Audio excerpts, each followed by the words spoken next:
Hello everybody, my name is Richard Vigorelli and I am your guide for everything Chinese medicine, and I set it all up so us Westerners can figure it out. So, let's talk about something. Let's talk about something that affects a lot of people, me included.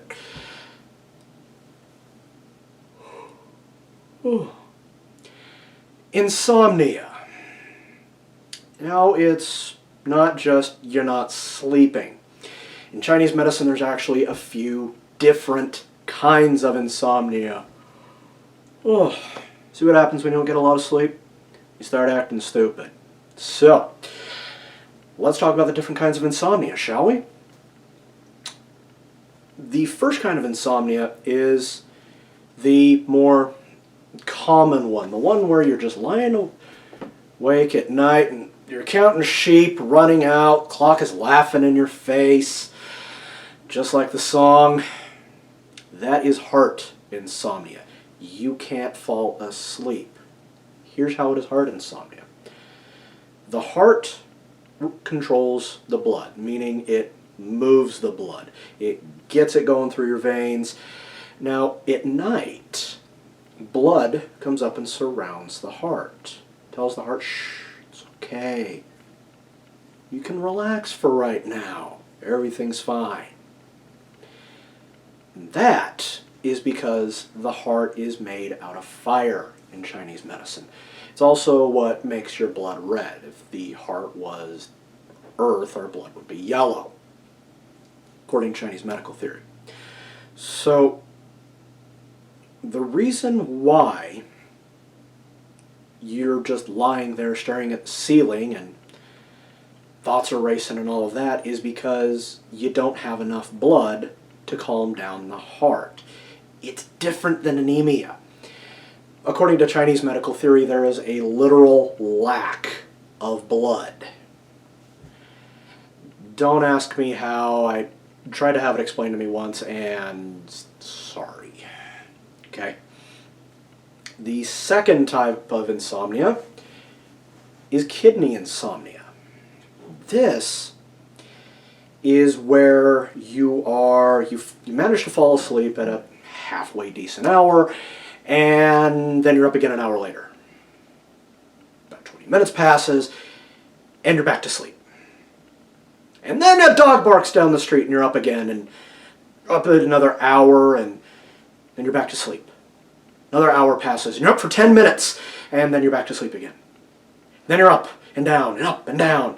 It's this constant seesaw effect. That is kidney not interacting with the heart appropriately. Here's why that's a thing. According to Chinese medical theory, the kidney cools the heart, and the heart warms the kidney. They trade stuff. That's called life. Okay, when the kidney is too weak to cool off the heart enough, it's a bit like dousing a campfire with little cups of water, okay, that you have to go all the way down to the stream to get and come all the way back. It's not going to be effective. It'll get done eventually, but not really, okay? So, the issue with it is the water in the kidney is trying to cool the fire in the heart so that the blood can get around it and calm the heart down.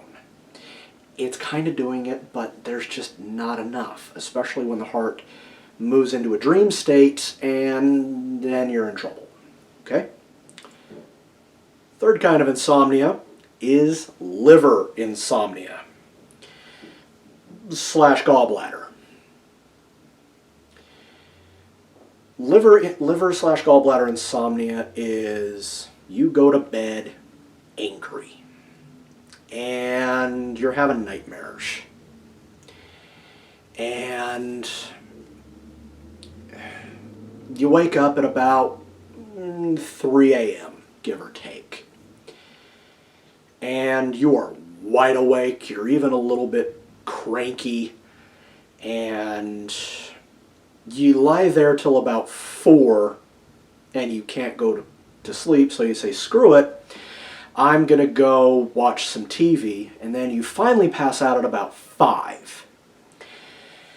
Of course, you have to be up for work / school at 6, so you don't exactly get a decent amount of sleep because you've entered into a neurorhythm that, if you're still kind of basking in those chemicals, you wake up and you feel like crap. Okay? That is liver insomnia.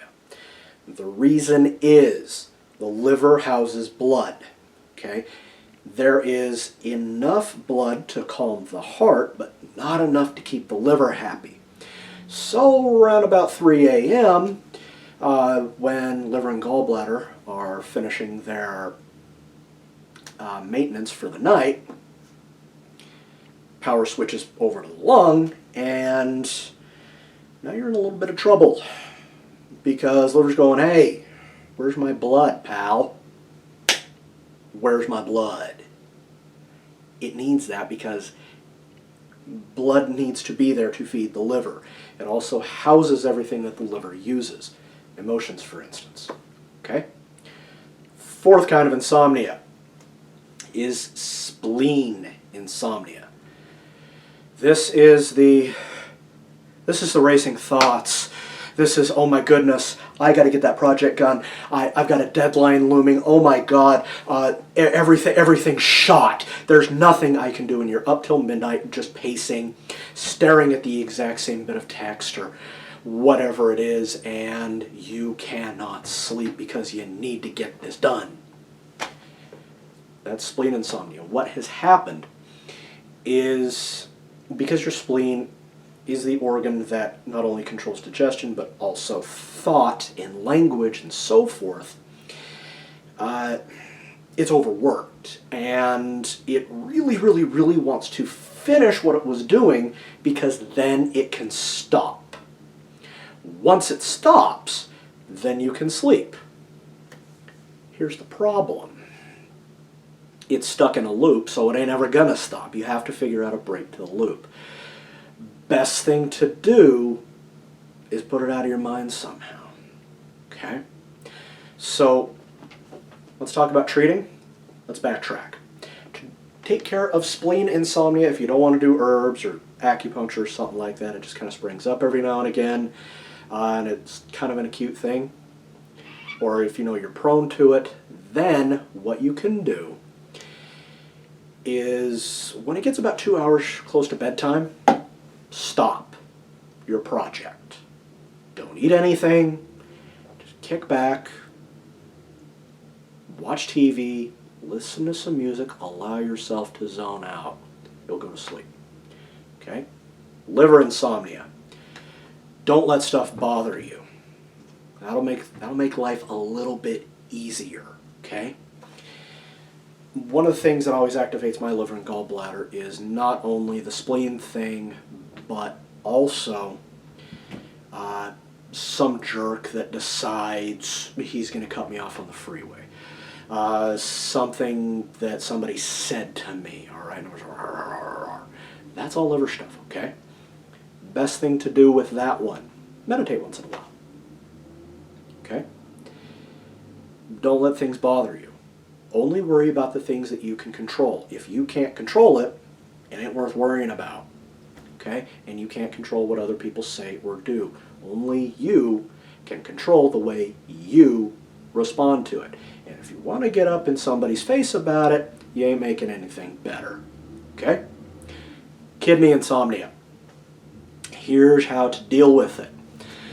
One of the things is stop relying on willpower so much. Also, maybe cut back on sex. Both of these weaken the kidney, okay? Because kidney is essence and willpower, okay? If you are constantly pushing and pushing and pushing and pushing and pushing to get things done, you're going to blow out your kidney and then you ain't going to sleep very well, okay? Same thing if, you got a new little honey in your life and you're in that infatuation phase. Yeah, it's gonna hurt you if you use it wrong. Okay? Last one, heart. Eat a proper diet. Make sure you have plenty of blood. Avoid too much spices. A little bit of bitter once in a while won't hurt you. Okay? Also, step away from the computer once in a while. Go out for a walk. Outside. In the real world. Where there's people. Sit and talk to somebody, even if you've never even met them before. That's why we have festivals. That's why we have block parties. Go hang out. Okay? It'll calm you down, I promise. But let's say that you've done all this and you still got the insomnia. Come see me. Or somebody like me if you're not in my area. Okay? Let them know what's going on. They should be able to help you. There are plenty of herbal formulas that will be able to curb insomnia. One of my personal favorites is Swanzhou Rentong. I actually have that in my medicine cabinet for when I'm not sleeping very well, which is usually due to stress. The other one, if I am having a bit of a temper, is, I can't remember the name of it. It's pretty hard sedative. It has two herbs in it. Ah, there it is. Longumuli Tong. Calms you right down. You'll sleep good and well with that little guy. Tell you what. Okay? I do recommend against the sleep aids, pharmaceutical ones, and not just because, you know, I do the herbal medicine. I've actually treated patients that have taken things like Ambien. One that I had when I was in LA, she actually woke up in the middle of the night, drove from LA to Yuma, brought a turkey with her and a grill, and started grilling out on the side of the lake there. The dawn rolled around and she's in her nightgown, grilling a full-on turkey at a lake. The people that lived there, I was like, ma'am, are you okay? Okay, these things happen.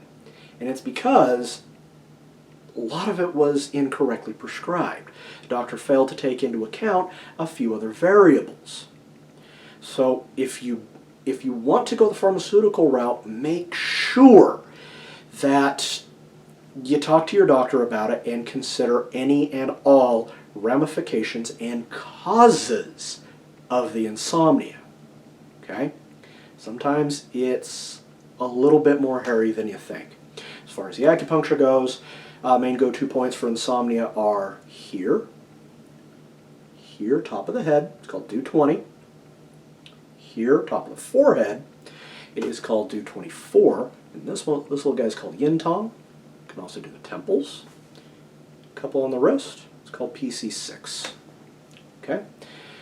Those are kind of the go-tos. Depending on what type of insomnia you have will depend on what other points get associated. There'll be something regarding whatever version of insomnia you have. So, if you are new to the channel, hit that big red subscribe button down below. Don't forget to leave a like and a comment. And feel free to like and subscribe. If you want, also, visit my website at vigintmed.com. That stands for Vigorelli Integrated Medicine with a .com. And you can even contact me there. I'm going to go get me some sleep, since I didn't sleep well last night. And I'll be back soon, guys. Talk to you later. Bye-bye.